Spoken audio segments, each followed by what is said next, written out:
Hey there, BookTube. Noah. Everyone who reads it must converse is the channel. Nice to see y'all. Happy Friday. Christina in the house. Thank you for coming by always. Mark Richardson, Deb. Thanks for y'all hanging out. Nice to always crush some time on Friday with y'all and talk about some of our favorite things, right? I was very lucky to this week with the haul. Ineffable, what's up, buddy? Ineffable's in the house. Thanks for always for coming by. And Booknick, hey, buddy. Booknick is former room note. So changed, started a new channel. If you're not familiar, that's right where you want to be. That guy. Go sub. He's doing some good stuff. Just kind of rebranding, restarting his channel. Yup, happy Friday, brother, for sure. Attention, Pavia. Thank you very much for coming by, brother. I don't know if you have thought of a book for us yet. Um, I have some in mind. I want to go at something completely that we have never read, either one of us. You know what I mean? Rainbow Sky Gay and Proud. Thank you for coming by. Always cool to have you on the Friday live. We have had an amazingly tough week here in Atlanta. Pax Americana. Thank you. Happy weekend for sure. Thank you for coming by. Very awesome. Very cool. Myers Metafictional Musings. Mega fictional musings in the house. Nice to see you, brother. Almighty Om. Good evening. Haven't seen you at the in the live, so thank you for coming by. Perhaps you have been here and I'm just had missed it. But nice to see you this time anyways. And shoot you some ideas. I definitely will be down to shoot you some ideas. But I don't know if you use Voxer Pay, but it's a great uh, messaging app where we can do text and we can do voice messages. Um, the Voxer, my Voxer is in the description box of pretty much every video that I drop, not my lives, because it's something that just is in my, it goes on every video. So I don't have it on the lives, but just pull up any video like the last review that I did of um the waves or something like that. Josh Daughtry, nice to see you, Brett. But dude, I started Wake Up, We're Almost There, and I mean just right at the beginning of it, I was like, what is happening here? Who is this person? I need this in my life. You know what I mean? Um, it is Chandler Broussard is something else, right? Chandler Broussard is definitely a unique writer. Very, very cool. Sorry about that. Yeah, I need to read some more Broussard, but it is on the docket. Hey, Christy, Christopher Lee's Dostoevsky in Space. So, thanks for coming by. Always cool. Very cool, Almighty Thank you for coming by the live stream. Then, if you got Voxer, you can find me for sure. It's like NCLEM 467. I think that's what it is. Yeah, it is so fun. Chandler Broussard is freaking fun and wild, just completely wild.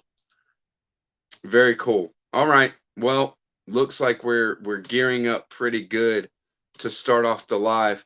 I'll drop the way that you can support the channel because this is the only way to do any kind of monetary support. It is just a way to say thank you and to for me to supplement my book buying and anything that I put towards the quality of the channel, right? I use just my phone to to film and things like that. No microphone, nothing like that. So I'd like to do some kind of upgrades if there is a way to make it better, right? And to just bring content that people will enjoy more, right? What's up, Una? Una from the Codex Cantina is in the house. Long time no talk. Y'all were talking last night, right? that Dead Souls. Very cool. Yeah, nice to see you. Very cool. So I think I mentioned this last week, so I'll just do it really quick. If I didn't mention it last week, sorry. But we're gonna put out some content. I crushed Lathe of Heaven by Ursula K. LeGuin over this last week. Maybe it was before, maybe it was I finished it before last weekend though. And that means that I had talked about it on my live. You know, just saying that I finished it, I'm not giving any kind of content, except to say that this is one awesome book. This is one amazing read, and it is very, very fun. Do I have a subject for the next book? You mean writing a next book? And if you mean my writing, then yes, I do have ideas.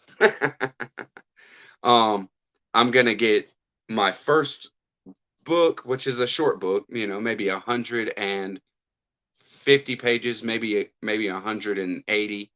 Once I'm done with it, get it finished, like completely finished, and then I'll start another project. I'm not the type to leave something unfinished. Lathe of Heaven does rock.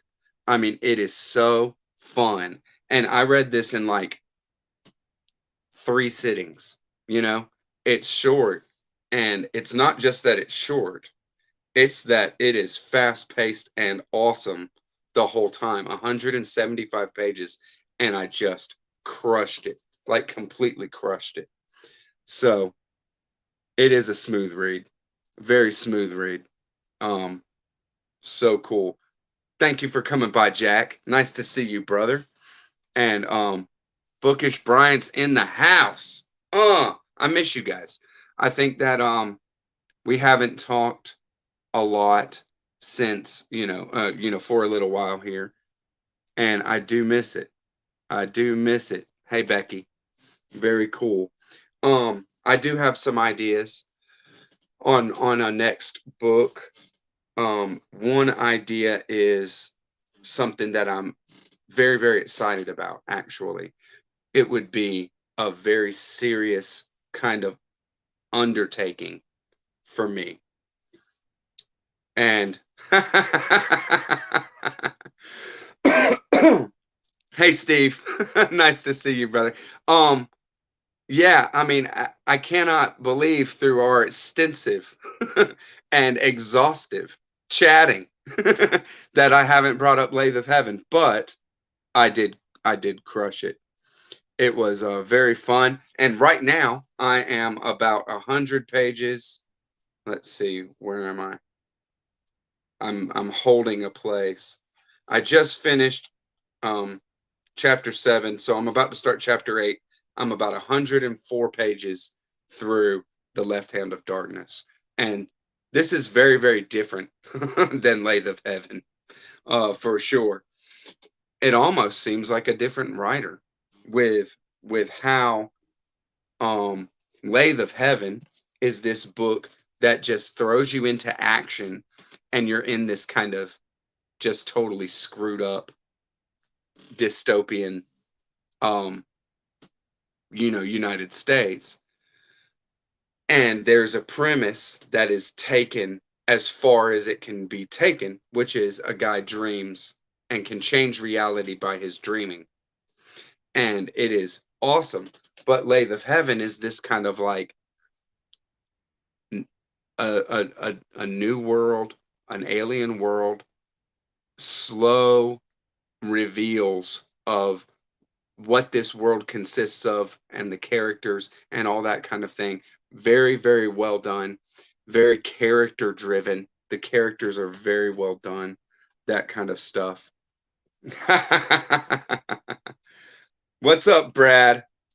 Thanks for coming by, Brad. Nice to see you, brother. Killing it. Misreads a lot. Thank you very much for coming by. Nice to see you. Happy Friday. Almighty Ohm is pressing me. I tell you what, with my next idea for a book, I'm super excited about it, I tell you. But it will be an undertaking of something that I'm really that is very close to my heart. So I'll be more apt to talk about it when I get this first little book available for people to read, because there is a thread, just a tiny little thread between that book and what I kind of see for what I might do next. You're so funny. Donald Rumsfeld, please. It would, if you want to hear, you'll hear a Noah rant if we start talking about Rumsfeld or any politics, to tell you the truth. I can't. Yeah, I can only read it at night. I can only read, well, to tell you the truth, Lathe of Heaven is Left Hand of Darkness is taking me a while to read. Not because it takes a while. I mean, it's a great book, and it really reads. It's delivered very well as also. But I am crushing Underworld. I have less than 100 pages left in Underworld. I'm right there, if you can see, and I'll finish it this weekend. I'm gonna finish Underworld, and then I'll probably finish Left Hand of Darkness in like a couple of days after that. This is so somber to me. It's so dark. Not dark. I mean, like, the subject matter isn't all that dark. Some of it is. It's just about humanity. But what I see is that it is really like the self-consciousness, the shadow, the shadow self of just people. And it's set in New York in 50s, 60s. A lot of it is 50s and 60s. A lot of it is 80s. And then it does go into the 90s a little bit. But it is very, very somber to see such portraits of individuals that is just so, what people hide, what people don't say. And it's not that they hide it consciously, it's that these are the things that people don't say. Because why would you sit and talk about your inadequacies, or perceived inadequacies, worrying about your loved ones, worrying about if you did something wrong or said something wrong and things like that. But that kind of stuff is what's on display in a lot of the portraits that are in here. And it's just this kind of thing. The plot and what's happening is very interesting, but the the different people, how they are presented, is a very somber look. So I don't know. We'll see if we'll see how it goes.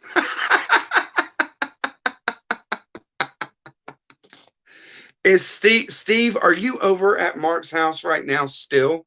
Are you over there? That's very cool. Y'all are very cool. How I wish I was more north and come and go and rant with you guys a little bit, ramble with you guys about books, because I'm sure y'all would blow my mind. Y'all know so much. have so much experience with so many different novels. Nice. Steve's taking over the house. I love it. I love it. So I'm gonna crush Underworld. It's gonna be done. It's gonna be done this weekend, and then I will see about. I will give a teaser about.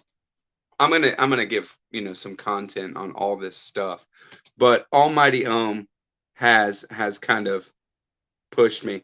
I will give a teaser about my my short story novella. It's not a short story. It's a short novel.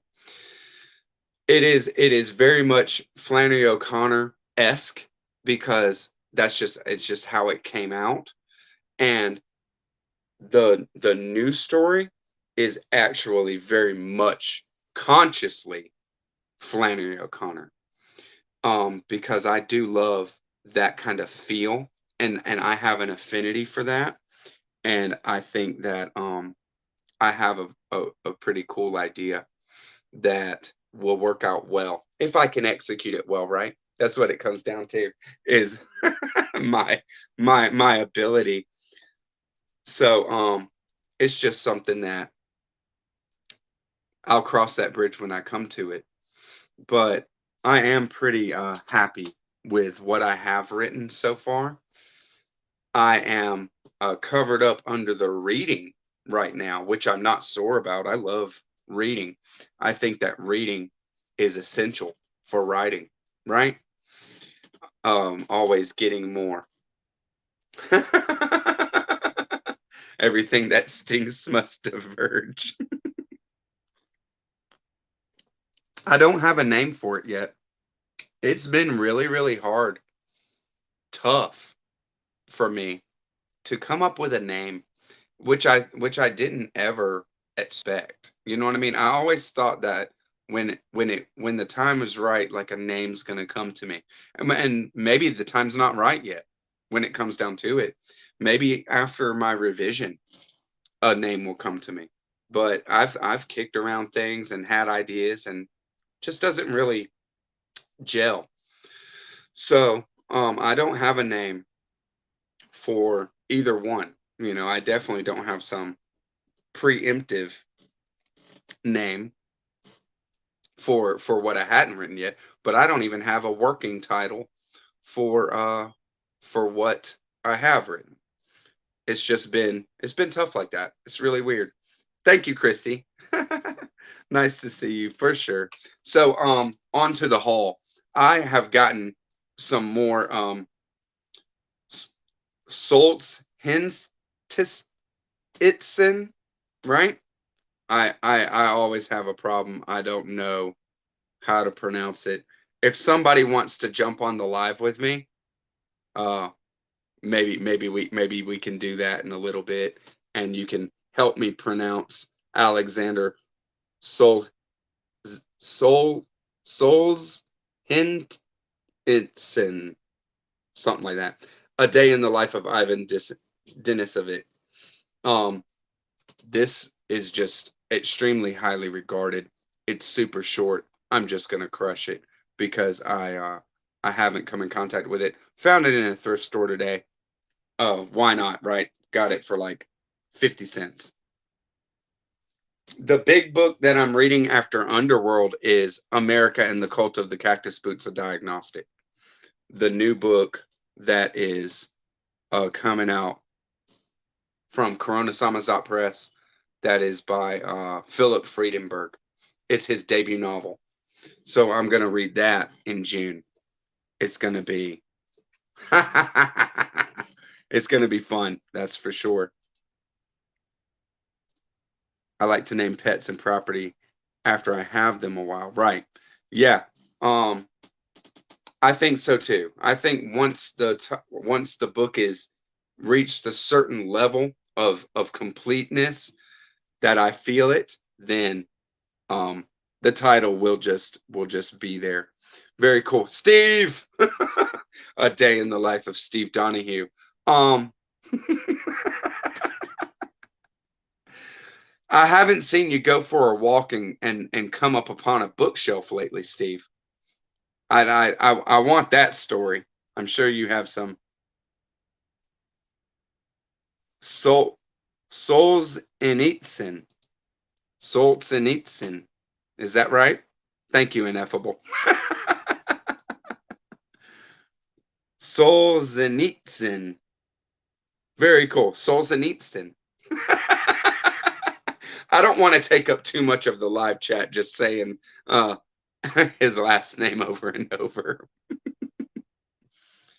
Yeah, day reading. That's for sure. Very cool. Reading, writing about reading, and more reading. That is ideal, baby. You got it figured out, Steve. That's for sure. I love it. So also from the same author, I found a first edition of August 1914. I'm gonna have to go get this one covered because the dust jacket is not in great shape. So I'll have it, mylar so that it doesn't get any more damage. But check out this. It's a drawing. What a cool author photo, right?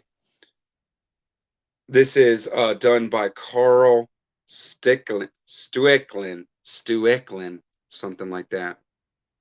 Very cool, huh? So August 1914, I assume this is, World War I, right? So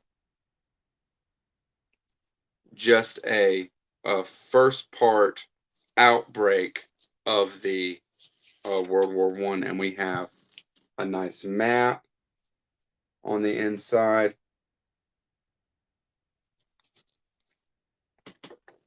On the end pages, things like that. It is very cool. This is FSG, translated by Michael Glenny. He had done some other translation. He did Master and Margarita, did some Russian translations that I know of, but I've never read any translation by him. But I was happy to find it. This is published in, let me see, published in 1972, the English translation. Published by him in 1971, and the English translation in 1972. So very cool, huh? Just some lucky find right there, baby. So I am happy to have found it because I might be just getting into that kind of Eastern European. And I think what's pushing me into it is Günter Grass. you know, what an amazing author Günter Grass is. I'm really, really interested.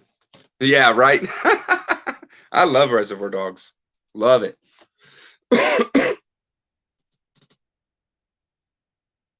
Yeah.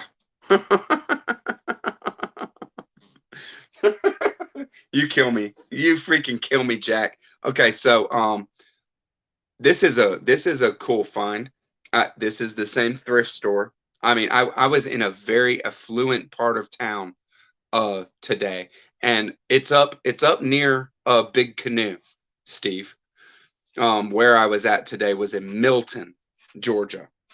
So Milton is just north, just a bit north of Atlanta, directly north. And so I went up there and I didn't have time to go to a bookstore up there. I didn't look for bookstores, but I was right down the street from a Goodwill. And so I went there because it's a very affluent part of town. And so I figured I might find some cool books there, right? And I was right. I mean, that both of these books that I've shown already came from there, and also this one. This is Mario Vargas Llosa, La Fiesta del Chivo. And you might think, Noah, that's in Spanish, and you obviously can't read Spanish because you can't even pronounce Spanish, and you would be right. So why did I get this? I got this because Yasmin at To the Lit House loves some Mario Vargas Llosa. Did a video on conversations in the cathedral, and it sounded really great. A couple of buddies of mine have commented to me about how awesome of a book Conversations in the Cathedral is, and I've been looking for it. I've been keeping my eye out for that book and any Losa that I come across for sure, but that book in particular. And I know that Yasmin reads Spanish she wants to read it in the Spanish, right? So when I found this in the thrift store, I just picked it up for her because we expand our influence, right? If I'm getting some books for her, then when she comes across some good stuff that she knows I want, book exchange is on, baby. Have I read any Arno Schmidt? I haven't. I have not. I don't have any Arno Schmidt, but I love, love, love, love experimental fiction. Um, of all kinds, of any kinds. And I hear that he is like an epitome of experimental writing. So it's only a matter of time before I read some Arno Schmidt for sure. I believe Arno Schmidt is German, if I'm not mistaken. Right?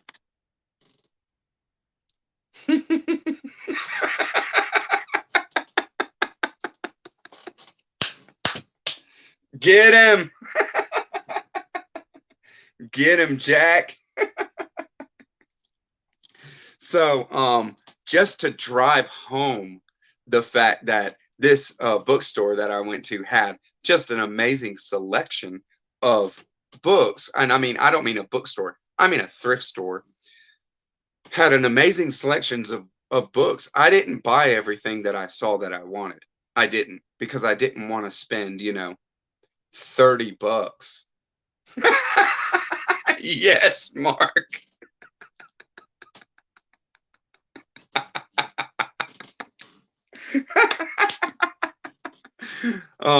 I didn't want to go, with a huge stack up to the front of the Goodwill. Uh, so I narrowed it down, but here's a probably the coolest is a library edition, first American edition of Baudelaire by Umberto Eco. And I've heard great things. I love having, I don't want stickers. We'll see if I can. This is all outside of the Mylar here, so I'll probably take that off. This here is outside. This here is inside. So we'll see, but I'll probably take it off. But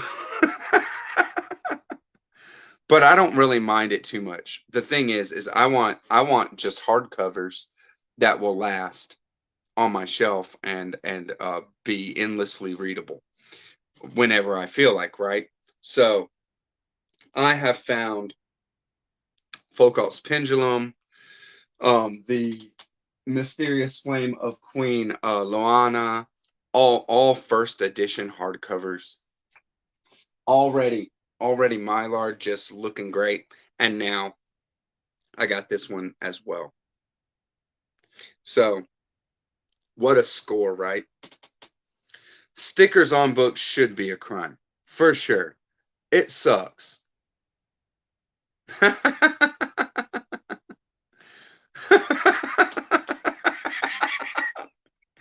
You know what, Jack? This live can focus on it, man. All right.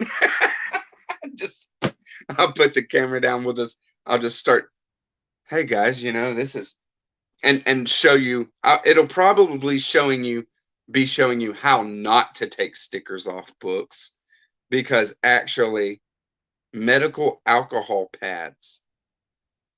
That's what I need is the tricks, because usually I just I just peel them off, and I peel it off slowly, and I try to get all the glue, and what I don't get, I you know, kind of like rub it.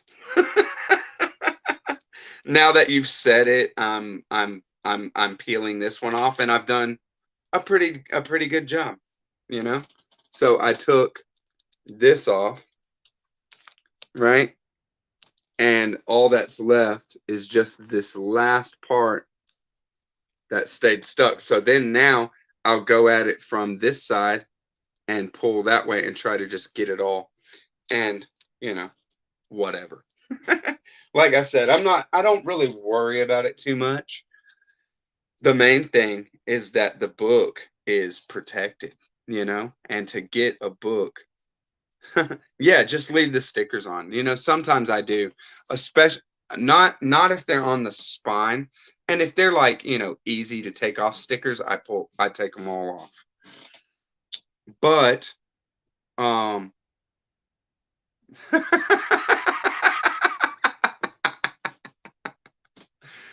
my hair dryer. I mean, if what is in my house is mine, then I do have a hair dryer. It's pink. And it's in the girls' bathroom. Yeah, right.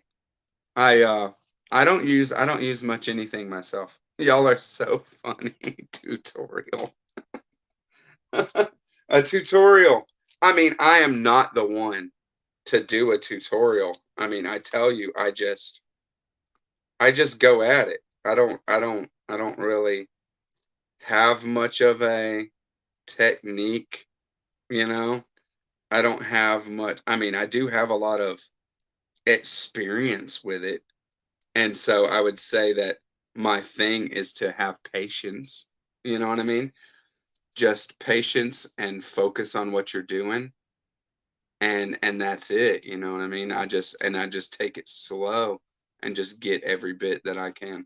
Um, but I'm not the one, you know. I mean, when it comes down to it, there's probably better a lot better techniques than what I'm gonna show. Y'all are so funny. Oh God. Oh God, no. Steve, stop. Oh my God. Y'all are hilarious. I'm so glad that y'all came by, especially if y'all are, you know, kicking it together, man. That's it's too cool. I love the booktube hanging out. So these are more from the thrift store.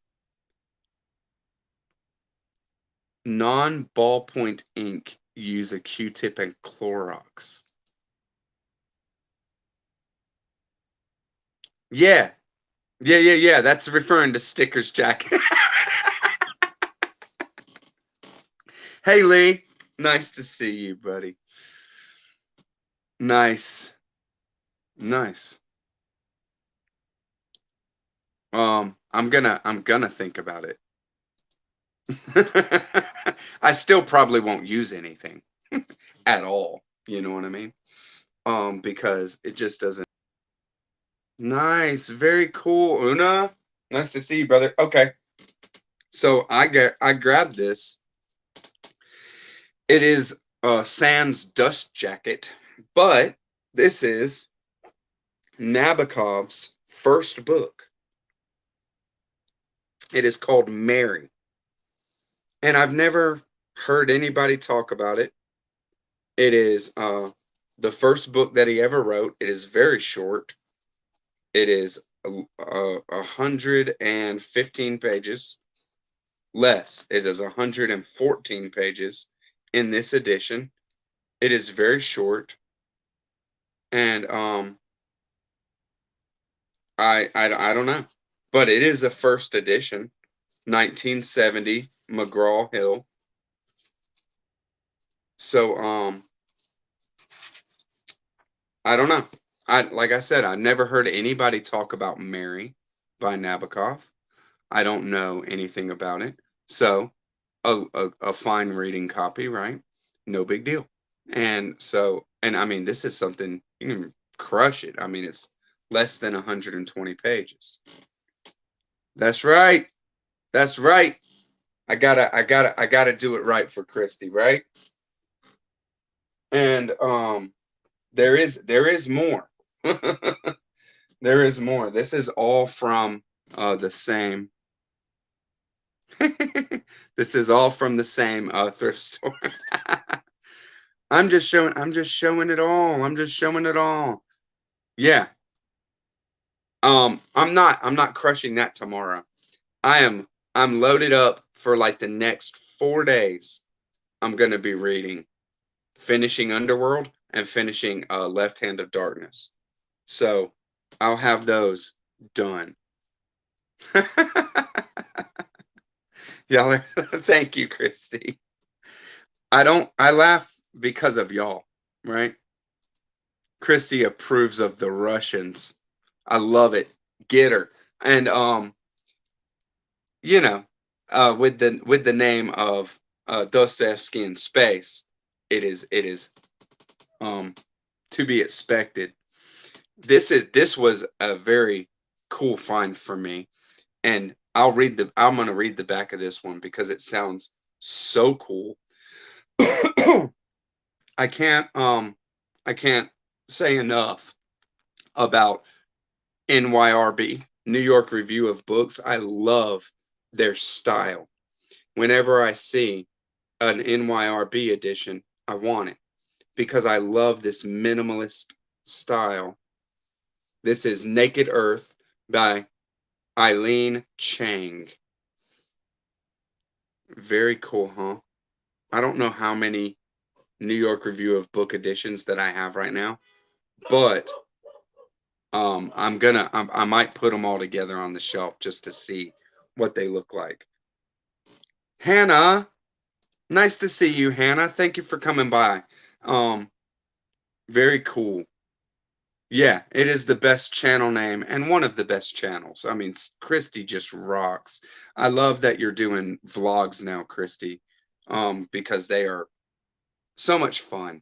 It's so cool to see you just hanging out in a laid back style, talking books and what you're reading as we go. But there's your cover, and I'll give you um, Naked Earth by Eileen Chang. Quote, an unrelenting portrait of love and loss in Maoist China. Chang develops a tragic wartime romance that leaves readers with a painfully clear picture of just how deeply Mao's reign scarred her native country. End quote. Set in the early years of Mao's China, Naked Earth is a story of two earnest young people confronting the grim realities of revolutionary change. Lu Chan and Su Nan meet in the countryside after volunteering to assist in the New Land Reform Program. Eager to build a more just society, they are puzzled and shocked by the brutality, barely disguised corruption, and the ruthless careerism that they discover. But then they are quickly silenced by the barrage of propaganda and public criticism that is directed at anyone who appears to doubt a righteous cause. Joined together by the secret of their common dismay, they remain in touch when Lu departs to work on a newspaper in Peking, where Sunan eventually also moves. Something like love begins to grow between them, but then a new round of purges sweep through the revolutionary ranks. One of the greatest and most loved of Chinese writers, Eileen Chang illuminates the dark corners of human existence with a style of disorienting beauty. Naked Earth, unavailable in English for more than 50 years, is a harrowing tale of perverted ideals, damaged souls, and deepest loneliness and terror. So, it's gonna get heavy. But seriously, right? They are, aren't they? Aren't they so good? Very cool. Very cool. I'm catching up on some of the very cool. Yeah. Nice full shelf. Yeah, I love the NYRB classics. And I got another from the thrift store not too long ago. It was Magda Zarbo's um The Door. I got that from a thrift store. NYRB classic. It's right here. I'll show it. Just because, hey, why not take a look at another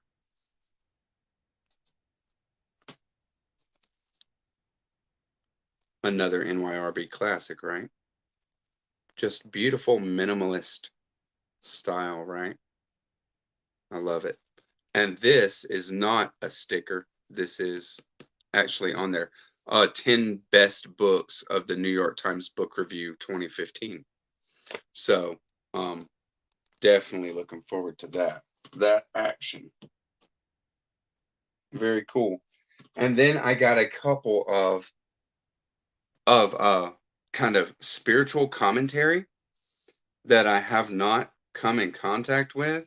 The Secret of the Golden Flower is a treatise that forms the central part of this book, and it is commentary by Richard Vellum and Carl Jung. So this is a kind of Chinese philosophy, The Secret of the Golden Flower, a Chinese book of life. And I couldn't help but grab it when I saw who did the translation and who did the commentary, right? It's just like, what is happening? What is happening right now? So, yeah, I love it. Yeah, bring out the scissors. Get a big hole punch and just punch it out. Just have that would actually work. It'd be like the doorknob, right? It might work. I could draw, I could color something on the end paper there. Yeah, that's right. But I can't complain about it when I paid like $1 or $1.50 for it, right? And then I got The Opening of the Way. This is a practical guide through wisdom teachings of ancient Egypt. So, as far as ancient Egypt and that spirituality is concerned, I have not read much anything, and I don't know if there's anything that I do have a lot of interest in and things like that. I've read some, the Egyptian Book of the Dead, which is basically the journey through the night, sundown to sunup, right? And it's cool. It's very cool, and there's things about it that are interesting, but the the pantheon and what kind of archetypes that the different deities represent is not something that I kind of resonate with or have much interest to kind of wrap my head around the system. So I have not. Yeah, right. They do have a canine god. It is Set, right?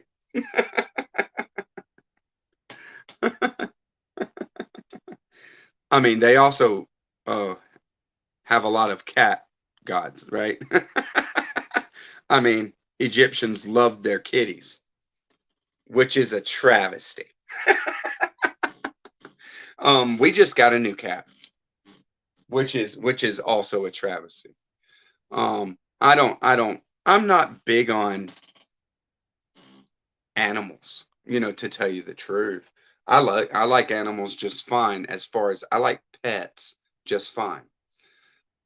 Pets are great.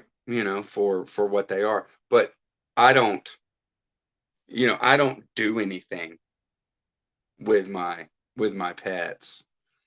They are my kids' pets, and they don't really do much. I have a cat right now sleeping on my bed over there that hasn't moved since I got home from work today.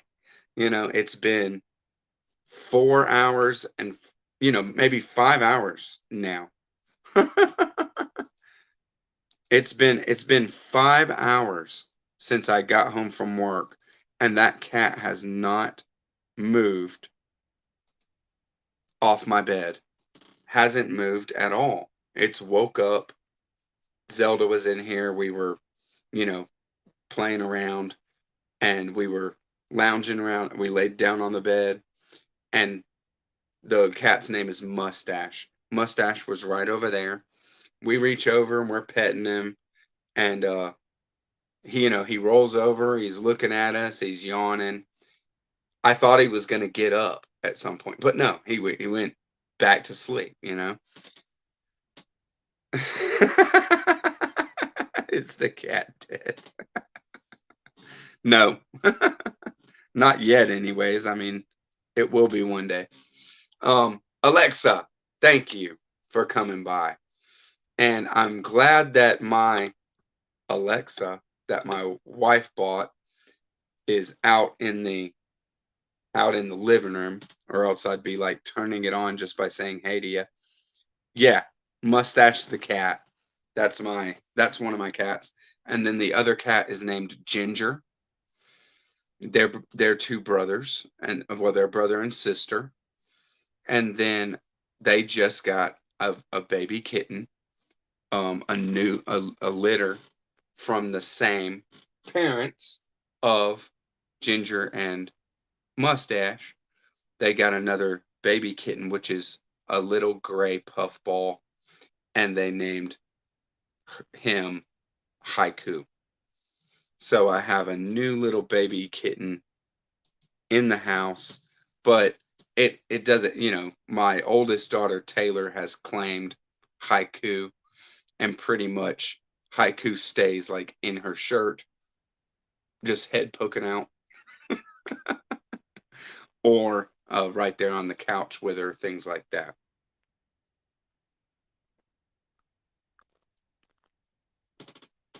I do have a golden retriever named Destiny, and I do have a lizard named Draca. So, you know, that's just the way that it is. So, I was at a used bookstore. I think this was last week, but I didn't show them. So I'm going to show them now. I came across a Cormac McCarthy play that was turned into a show on HBO. I'm sure it's right. There you go. Well, maybe the name is coming from the live, right? I got a Cormac McCarthy play called Sunset Limited. I don't know anything about it. I don't watch any television, and I just don't care. But it says with Tommy Lee Jones and Samuel L. Jackson, right? So it is a very racially charged um screenplay, maybe screenplay, maybe written for stage. I don't know. I think it's just dialogue with very little by way of direction. So, I'm not a big Cormac McCarthy fan, but I mean, I just don't have enough. I don't have experience with McCarthy, to tell you the truth. I read Blood Meridian, and it was crazy. I mean, it's just crazy. Um, and beautiful writing, but gingerbread. But I didn't continue with that. You know, I'm not down for just total negativity. You know, if something is nihilistic, it's not my thing. And I like things that are realistic as far as showing dark side of humanity and things like that. But if it is nihilistic in its philosophy, then I don't really go for it. And I kind of felt that way uh, from Blood Meridian. I don't know if McCarthy is like that as a whole, and I've never read The Road for sure.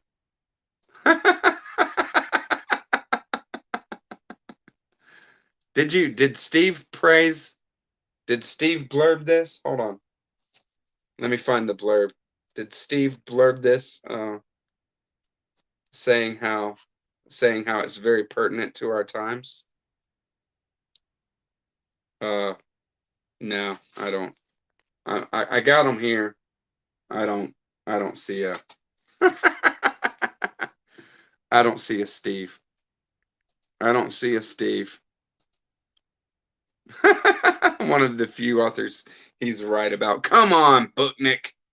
With the amount of authors that Steve talks about, I can't imagine that there's any less than 5 that he's right about.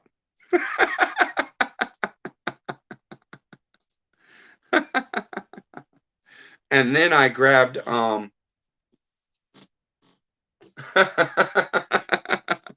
there you go.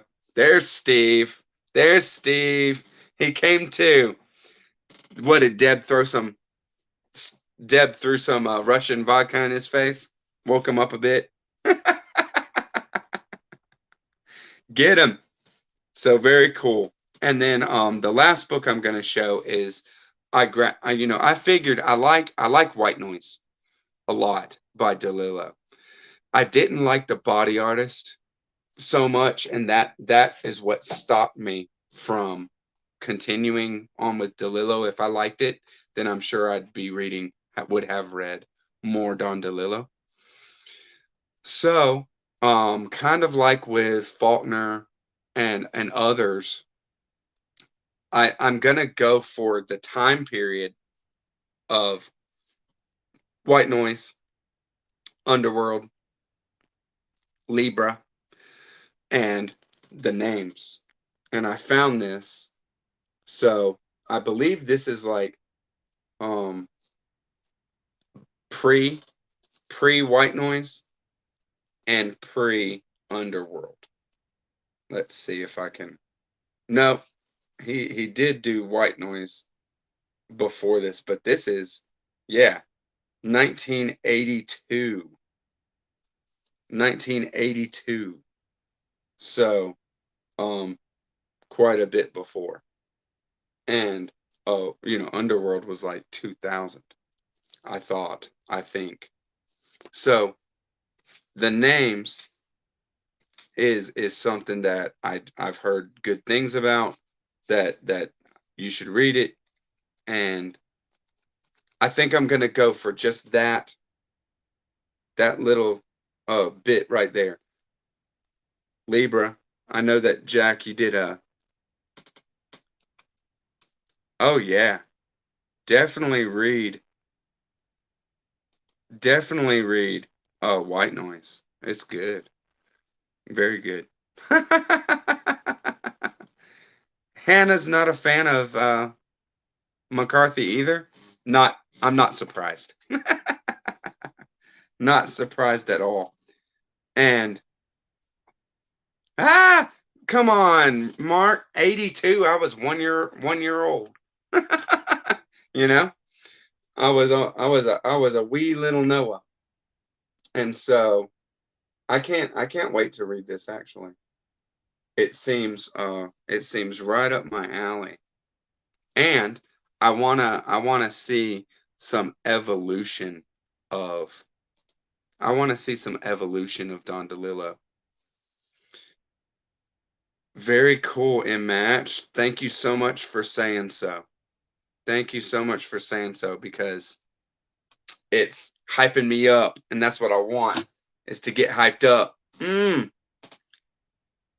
This has been really fun. Is everybody doing good this week? When it comes down to it, I have had the roughest, one of the roughest weeks in recent memory this week. When he's good, DeLillo is very good. Unfortunately, he stopped being good about 25 years ago. Well, I mean, Underworld came out in 2000, right? I think it came out in the year 2000. So, but I thought you said that you did like Underworld.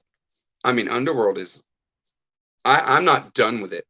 So I'm not really like, I don't want to say things about books as a whole, like talk about a book when I haven't finished it, but I am almost like 100, only I'm less than 100 pages from the end. So I do have a sense of what he's doing.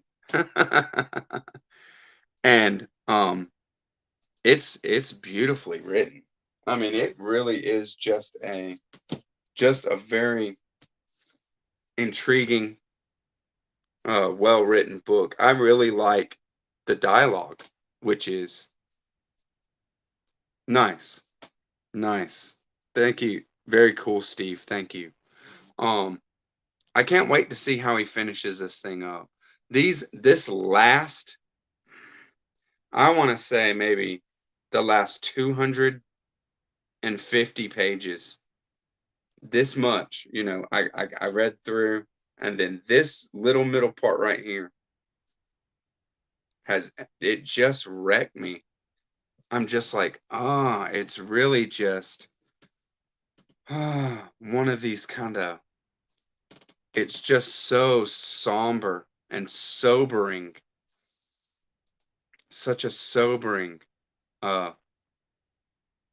look at humanity. Nice.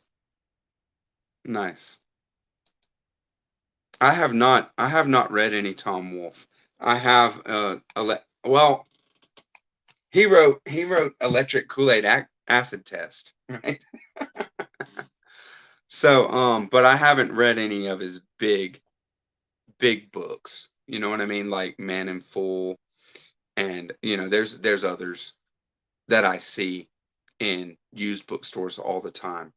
But since you say that, when I see a Man in Full, I mean, I'll see it the next time I go to a thrift store. There is, you know, hardcover copies of that book every single thrift store that I go into. So I'll grab it. I'll grab a copy and I'll have it, and I will read it, and definitely give my take for sure. I appreciate it. Yeah. I got it. It looks fun, but I haven't gone for that yet. You know, didn't love Bonfire of the Vanities. I have I saw that in the same thrift store today. And I mean, I saw like 3 copies of A Man in Full in the thrift store today where I got all this stuff. It's everywhere.